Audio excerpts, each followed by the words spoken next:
Hey, how's it going? Hey, man, I've got a coin I'd like to sell. Okay. An 1867 shield nickel. This is cool. Where in the world did you get this? I've had it for maybe 15 years. Okay, and you had it graded and everything else like that? Yeah, this one's an extremely rare piece. Okay. This is really intriguing.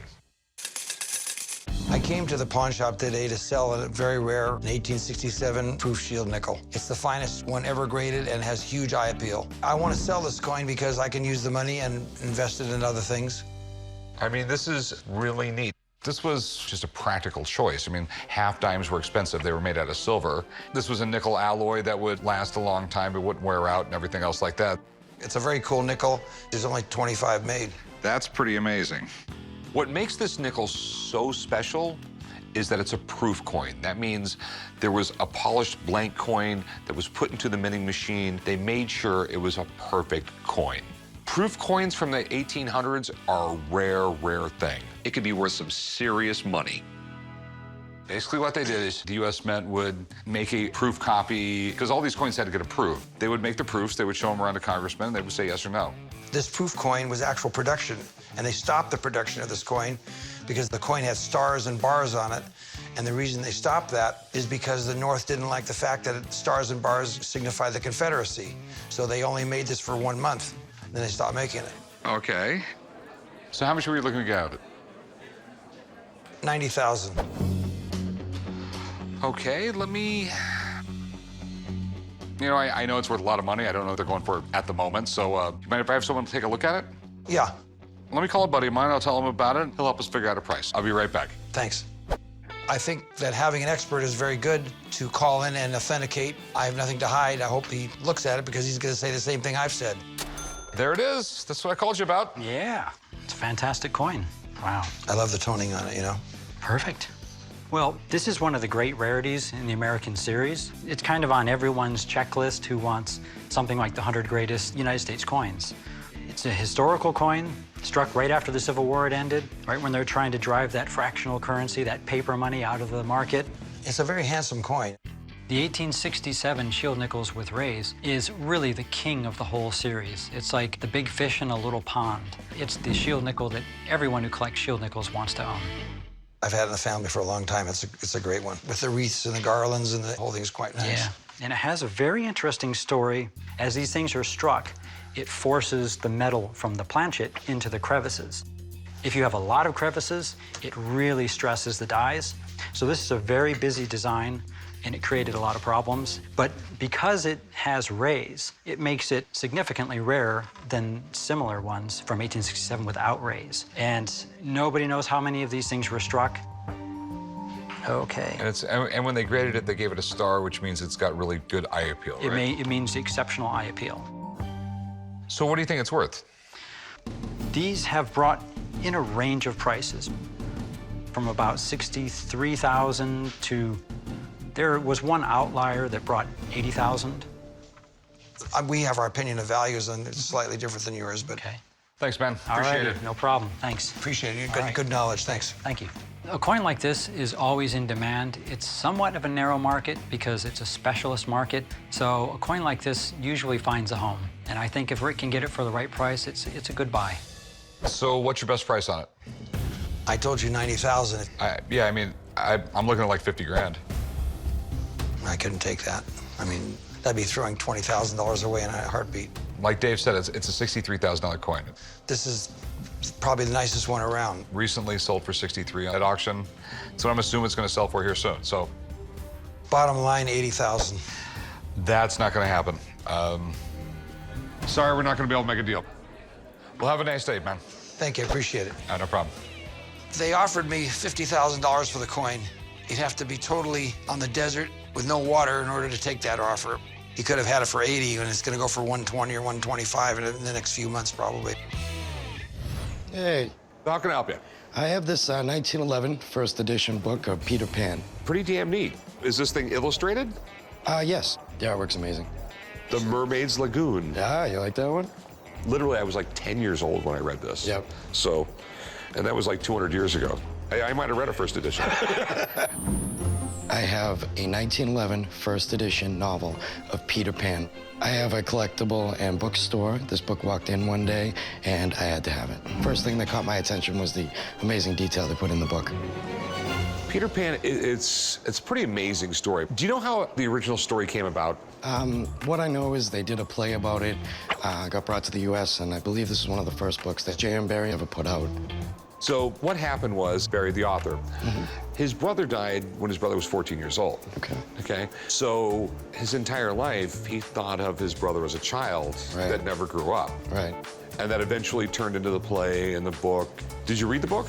I've never written the book, but I've actually seen a lot of Peter Pans. The original book, Peter is a little bit of a psychopath. Nice, that's good, that's good. He likes to kill people. Hook dies in the end. Okay, and in a children's movie, it's sort of bad to assassinate a main character at the end, you know, so definitely different. The original Peter Pan was ruthless. His big fear was growing up. He actually killed other Lost Boys who showed signs of getting older. Not quite the fun-loving kid in green tights we see in like movies and plays today. There's certain books that transcend time. Sure. J.K. Rowling's the little wizard kid and all that stuff. You know what I mean? That might last another 20, 30 years. But I truly believe 200 years from now, every kid will know exactly who Peter Pan is. You know, it's a great story. I mean, hell, I wish I never grew up. Right? Unfortunately, I did grow up, and I have to wear glasses now. I mean, you do have some issues with the book. It looks like there's some water damage here. Yes. I mean, when you start talking books like this, pristine shape really, really helps out the price, but We're talking first edition Peter Pan. there's always collectors for books like this, especially, you know, we have a book collector that's not filthy rich. They can't afford the pristine one, but they can't afford one with little damage. Now, have you seen one of these ever walk in? I mean, have you seen something like this? I've never had a first edition Peter Pan. So I guess that's good for me, huh? Maybe, yes. There's a weird thing about first editions. Some first editions, they print 1,000 books and they realize there's a screw up on one of the pages, so then they fix it. So there's a first edition, first date, first edition, second, third, fourth. So I don't know what that is. The big question, Quanto, dinero, how much? I'm gonna ask 5,000. Okay, I have a Brainiac book nerd friend. All right. And she will probably be able to go on and talk for like an hour and a half on this book. You might have to stop her. Okay. Okay. But she will know everything there's to know about it. So all right. Don't mind, I'm gonna call her, get her down here. Sounds great. I'll be right back. I'm a little excited to meet the expert. I want to get a little more info on the book, and the true value will be great. We have Peter and Wendy. Great book. Classic. Okay. Yes. I know read book. this like when I was 10, which means like 15 years ago, so I don't remember all of it. That joke does not even work. It is so absurd. But what deeply disturbed me at like a 10-year-old was Peter Pan was sort of a psychopath. Oh, yeah. This is dark. Well, and you know, Peter Pan, the Pan part of that comes from the Greek god Pan. So you get that sort of wild in the jungles, not fit for human civilization angle. But I think the reason that Peter Pan still has this enduring interest to us is because it taps into something universal in the human experience, which is this childlike adventure. And I think all of us sort of see that as some of the best times of our life. And that's why this book will keep on being remembered. So the condition's a serious issue. The condition is a serious issue. First of all, you see that there's a little bit of green here. That used to be this deep jungle green, which is sort of faded, kind of brownish, and especially here on the spine. This happened because of sun exposure. Now, edition. J.M. Barrie was English. Collectors follow a principle called follow the flag, which is that they're interested in the copy from the nation from which the author comes. The sort of ideal for the book Peter and Wendy is the London first edition, 1911. This is New York Charles Scribner's and Sons. So, some people would call this a first edition. I would not. Okay. I would call it a first American edition. Okay. The other thing to keep in mind, this was issued with a dust jacket. Okay. This copy does not have the dust jacket. So, a London edition of this in a dust jacket, a beautiful condition. I've seen copies 13, 14,000. So I feel like I am being generous in suggesting that a retail price for this would get around $400 to $500. Oh, it is hopeful. I appreciate the opinion. Thanks. Yep. Take care. Thank you. Nice meeting you. Yep. So what do you want for it now? I'd have to shoot the ladder. I want to go 500. No, well, that's not going to happen because she said I could probably get 400 to 500. I have to make money, and it's not going to be the easiest sell because it's in really rough condition. So I'll give you 200 bucks. We have the artwork, the name, Peter Pan, 250. I'll give you 2 1/4. All right, you got to do it. Cool. Sweet, man. I will meet you right over there. I will do some paperwork. I'll write you up. All right, thank you. I was asking for $5,000, and for $225, it's going to be a little bit difficult to travel to Neverland, but it'll all work out. What can I help you with? Oh, how are you? I'm doing great. I have an old helmet from around World War I-ish. It's pretty neat. Not the most protective thing in the world. And some poor bastard had to wear this to protect his head. I came down to the pawn shop today to sell my grandfather's old World War I Marine helmet. I could use the money to take my wife on another honeymoon trip. I really feel it's worth $500, but if worse come to worse, I would take 3. It was probably one of the most hellish wars we ever had. It was the first war where there was chemical warfare. You see the old movies and everything, and you see the Germans using it. We used it too. I didn't know that. The problem was, when you used the chemical warfare, we killed as many Americans as we killed Germans with our own gas. All of a sudden, the wind would change. You know, you're killing your own guys. And it changed the way war's fought today. I mean, we still don't use mustard gas. It was a brutal, terrible war. They called it a war of inches because literally they would fight for days just to get a few feet. World War I was a nasty, nasty conflict. No one had ever fought a large-scale war with poison gas before. And high-speed machine guns made it even worse. So the soldiers had to dig down into trenches to survive. I mean, this is definitely legit. This is a World War I helmet. I can 99.9% guarantee that. The value of these things is really determined usually on that logo right there. Which division of the forces is on the front of it. This stuff is major important. What I don't know, though, is this emblem supposed to be here? It appears to be Marines, which would make it a lot rarer. The Marines have always been a much smaller force than the regular Army and everything else. In World War I, every U.S. Army division had a different helmet logo. Some are more rare than others, so whether this helmet is worth hundreds of dollars or thousands of dollars, it all depends on the details. I don't know everything about World War I, so let me call on somebody who does. He'll tell us what's going on and what it's worth. Okay, great. I'll be right back. All right, thanks. Original World War I stuff is getting harder and harder to find. I'm just crossing my fingers it's legit, because people are always faking this stuff. So this is what I called you about. Yeah, it looks like a U.S. Marine Corps helmet. The guys usually call me up when they get some unusual military item that they have concerns about its authenticity, and I can usually figure it out and appraise it for them. Do you know how many Marines were in World War I? Tens of thousands. During World War I, half of the 2nd Army Division was U.S. Marines. Okay. This is a World War I era helmet, and you can tell by the flared out rim. And they designed this because of artillery shell bursts. So this would protect the shoulders and the back of the neck. People think that helmets will deflect bullets, and they're not effective for that. Really, it's just designed to protect you from shrapnel and light hits. This symbol is the 2nd Army Division in the 5th Marine Regiment. That's the Eagle Globe and Anchor Marine Corps emblem above it. All right. So are the Marine ones a lot rarer than the Army ones? Marine Corps ones are a lot rarer and a lot more desirable, which means people fake them a lot more. Some people are really good at faking this stuff. That's exactly what my concerns are. Someone faked that thing. Okay, I'll take a closer look.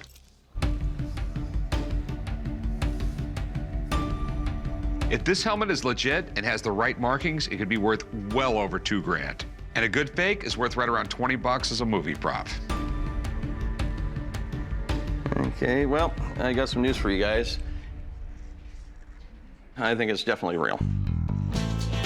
The reason I believe it's real, it's a World War I era Marine Corps emblem. And the way you can tell is World War I era, the globe had both the latitude and longitude lines. Later on, they only had the latitude. And the paint looks good, everything looks good to me, and good age. The patina on the EGA is perfect. It has age, there's a lot of grime. It doesn't look like anybody's painted that. It looks all original. So what do you think it's worth? Well, in today's market, I'd say somewhere between $900 and $1,500. Okay. When the expert told me it was worth up to $1,500, I was very excited because, I walked in only wanting, $500 for it. So I thought, gosh, this is my payday. Thanks a lot, man. You're the best. Sure thing. Thank you. I was already pretty sure the helmet was genuine, but it's always a relief when you know for sure. All right, so how much you want for it? Well, 13. No, that's not gonna happen. If you put this on the internet, no one's gonna buy it off you because they're not gonna know if it's a fake or not. I'd really like to get $1,000. I'm thinking more like 500 bucks. I can't do 500. I mean, this is really rare from what the expert said. Would you be willing to go 950? I'll tell you what, I'll go 700 bucks. I mean, I have a business here. I have to make money. How about 750?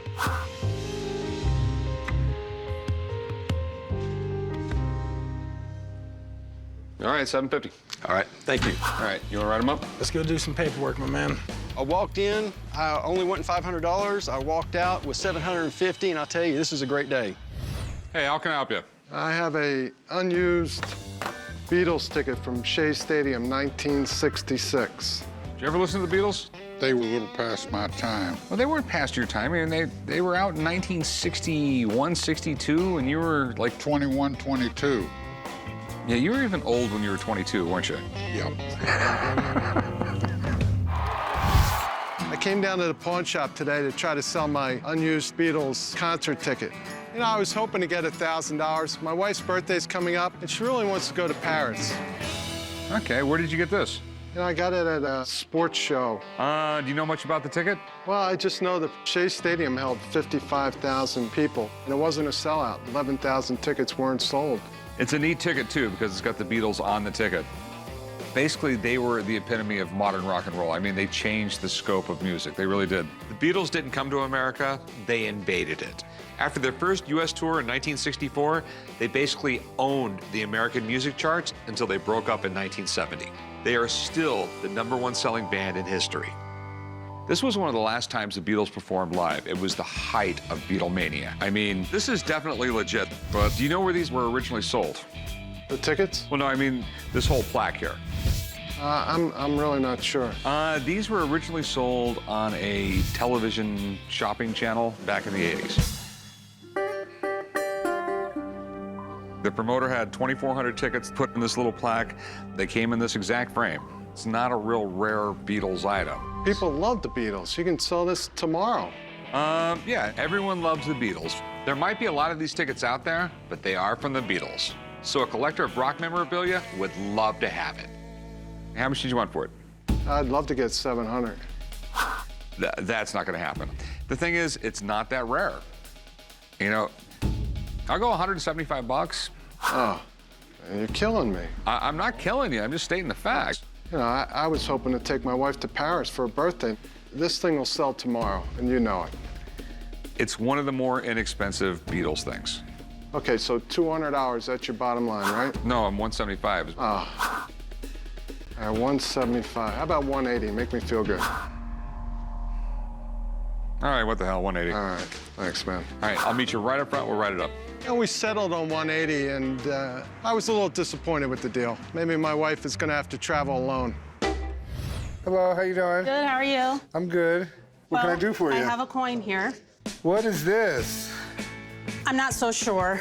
I picked it up from an estate sale, and I've done a little research on it, but I'm not quite sure exactly what it means. Kind of looks like Caesar crossed with Medusa and on a bad hair day. I was at an estate sale, and I found the coin mixed in with a bunch of other items, and I've had it now for about 3 months, and it's really hard to find out how much coins are worth. The information's just not out there, but I'm hoping to get somewhere in the near 15,000. It's actually in really, really good condition.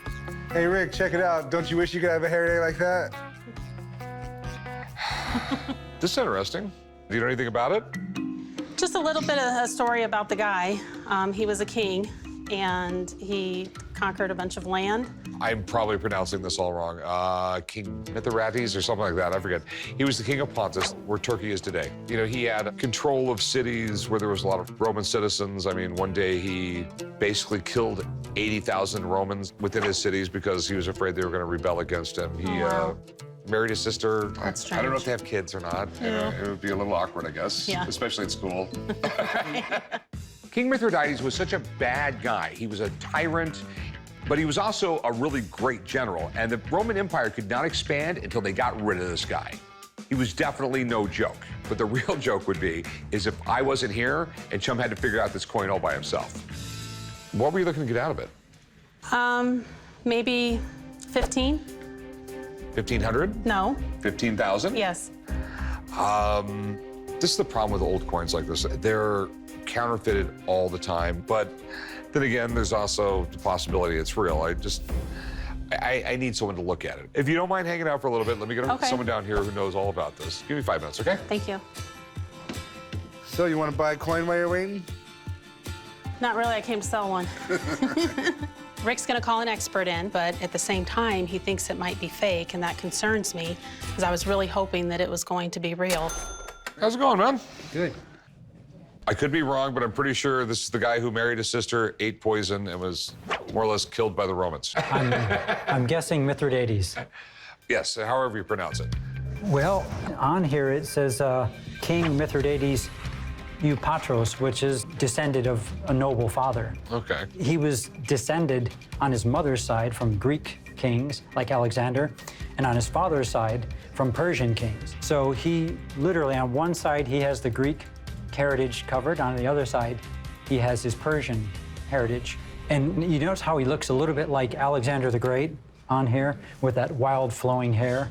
He did this on purpose. Because in this time period, everyone wanted to be the great general, the great leader that Alexander the Great was. Very interesting. 3 wars with Rome. He started by imprisoning his mother and his brother, married his sister, and in the end, he was betrayed by his own son and committed suicide. Okay. What a lovely family. Sounds like the Kardashians. So how old is this coin? If it's real, it's about 2,200 years old. Ooh-wee. But the survival rate is very low. So I'm gonna loop it.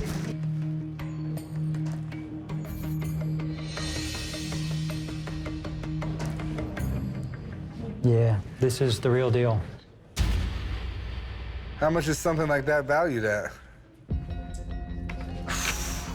Well, these are in real demand from collectors. It's probably 10,000 plus. Yeah. Pretty nice coin there. It's a beautiful coin. Well, thanks, Dave. I appreciate it, No man. problem. Thank you. All right. Best of luck. And congratulations. Thank you. Oh, finding a coin like this in an estate sale is like the proverbial needle in a haystack. It's something really unusual. So what do you realistically want out of it? 10? Well, that's not going to happen. I mean, there's a million expenses involved in selling it, and I got to make something. What are you thinking? More like 5. 5? Okay. You gotta be able to do better than that. No, but I have to get it sent off. I have to get it encapsulated and graded. How about 7? You know, I don't mean to beat you up here. I really don't. I'd give you like 5,500 for it. It's a tough sell. It really is. Some things like this can sit around here for years. I just want to see if there's a way that I can maybe sell it to a collector. You want to shop it around? If I still have it in a month or 2, would you still be willing to buy it at that time? Yeah, as long as the world hasn't come to an end or anything like that, yeah. Sounds All right. good. Well, have a nice day. Thank you. Nice meeting you. Likewise, thank you. I really have nothing to lose. Rick said I can come back in a month or 2 if I still have it, if I haven't found another buyer. Tightwad. You'll never understand business, will you? Oh, but you want to be manager. That's right. Okay, never mind. What you got here? I've got a pair of LeBron autograph shoes. This is pretty cool. These are actually the Wheat Edition ones. They're the 2004 All-Star Game ones, and they're a limited edition. I've never actually seen these in person, but they might be worth more without the signature than with it. I don't know No, about I'm that. just joking. The shoes are LeBron James 2004 All-Star Game shoes. They're personally mine, but I had them autographed. The reason I'm selling the shoes is because I've had them for 10 years, and I'm hoping I can get a lot of money for them. The rare shoe itself, the autograph's rare, and I think LeBron statistically will go down as the #1 player in NBA history. This is pretty cool, man. These are the Air Nike Zooms. How'd you get them? Back in 2004 when I was a kid, I was at one of the Cavs games. I saw him coming, didn't have anything to sign, so I took him right off my feet, tossed it to him, he signed them, and tossed them right back. Sweet. This is LeBron's first shoe. They were actually afraid to attach the name LeBron to it at first because they didn't know how they were gonna sell, they didn't know how he was gonna do in the NBA. But Nike decided to give him $90 million before he even played 1 minute of NBA basketball. 18 years old, I cannot imagine that. They paid off for him, though. LeBron pushed to enter the draft right after his junior year of high school, but the NBA decided he was too young. Lucky for his teammates, though, because tickets to his high school basketball games were being scalped for over $100 each. So what do you want to do with them? I'm looking to sell them. Okay, how much did you want to get for them?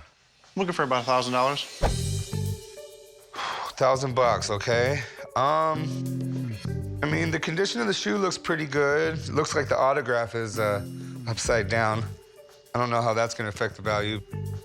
If you have a little while to hang out, I'm gonna call a friend of mine. He basically will look at this autograph, tell me if it's real and how much he thinks it's worth. Yeah, I can hang around. All right, let me go make a phone call. I'm excited that the expert's coming in. Hopefully he can appraise it to something higher than I expect it to be, and I'm excited to see what he has to say. We got one of the greatest player in the world's shoes here. These are his rookie shoes. Oh, cool. And he only signed one of the shoes. It's right there. Okay. You know, meeting LeBron in person is not that easy, and getting near him, you know, for autograph seekers especially, or people just wanting a picture, it's not really that easy to get near this guy. So, Chum, tell me your concerns. Well, I don't know if it's real, and how much is it actually worth on his shoe? Because this obviously wasn't LeBron James's shoe. Okay. Obviously, I always look at the exemplars. The first thing starts off here, and we kind of see the same thing here. And he just kind of goes into this big mess here. And it looks like he either came off it strangely or just signed it abruptly. Another example of a signature, once again, he starts off here as almost a 2-3. You see here? Yeah. This is a little sloppier, and then he kind of finishes the flourish off here. Matches up pretty good to the exemplars. It's a little sloppier version. I really don't have a problem with the signature, though. Do you think it's okay upside down? LeBron James, super tough autograph. So upside down on a shoe, especially a rare shoe like this, I don't think it really matters. Cool. So how much is it worth? Well, you know, based on everything here, I put the value of this right at about $350 to $400.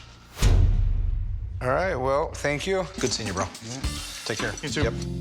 Just based on the fact that LeBron's so popular, people really like that guy. And the chances of you getting a signature are pretty low. And I think that thing would fly off the shelf.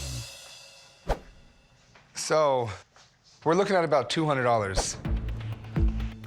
I think with the combination of the rare shoe and the rare signature, I think it's just too low of an offer.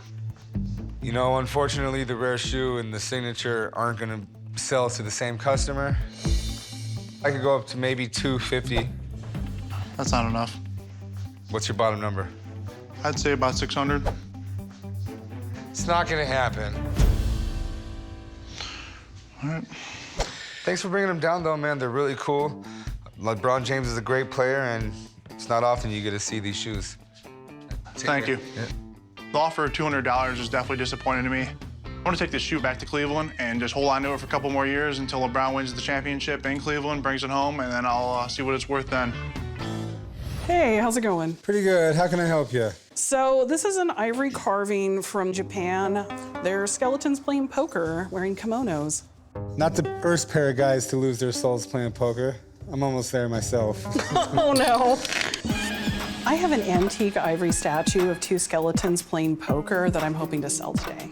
I own a store here in town. It's been a hard month, so I'm looking to raise a little capital so I can, you know, pay rent, bills, people. Whatever they'd like to give me would be really awesome, though, as long as I get back what I paid. This is pretty interesting. Carving of ivory and teeth and bones was really big for a long time. On whaling ships, it was widely popular because imagine you're at sea, you got tons and tons of time on your hand, and you're out hunting whales. You got these whale teeth, and they would carve on them. I mean, at one point, they used ivory and bones for all kinds of stuff, like cue balls and dominoes. But the scrimshaw carvings were the art form that you could put to the ivory, and you could really showcase your carving skills. And, I mean, a lot of that is showcased here in all this fine detail. So, you think this is about what year period? It's probably going to be late 19th century. Okay. What leads you to believe it's from that period? One of the things that's going to date it is in the Edo period, which is the period of the samurai, the Japanese have no contact with the outside world. Anything Western is illegal. So these cards have the king, the ace, and the queen, which means they're Western, and he's wearing a Western style hat. Okay. How much are you looking to get? I'd like to get back what I got in, which was $2,000. Okay. You know, 2,000, it's not out of the realm of what these things could go for. I've seen them go for less. I've seen them go for a lot more. Yeah. Let's take a look at it and see what's going on here. With a loop. I noticed a few little cracks and stuff in it. It's hard to keep ivory. Yeah. Especially in this dry conditions. So there's a few things that draw red flags to me. When I look for ivory, the main thing I look for is the cross patterns in the ivory. And I'm not seeing that anywhere on here. I'm just seeing straight lines. As a matter of fact, on the heads, it's almost perfectly smooth, and that's a big no-no for ivory. Also, it doesn't quite feel right. It should be a little heavier. So with that being said, there's too many red flags for me to even want to make an offer on it. So I'm just gonna have to pass. Appreciate your time. Cool. It's definitely very cool. If it was ivory, I'd love to have it. Yeah, have a great day, Ben. You too, thank you. When I heard it might not be real, it was really disappointing. You try to trust the people you buy things from. I'm gonna put it in my display case that it was in, and I'll try to get in touch with the guy and maybe educate him on what he sold me so that neither one of us make this mistake in the future.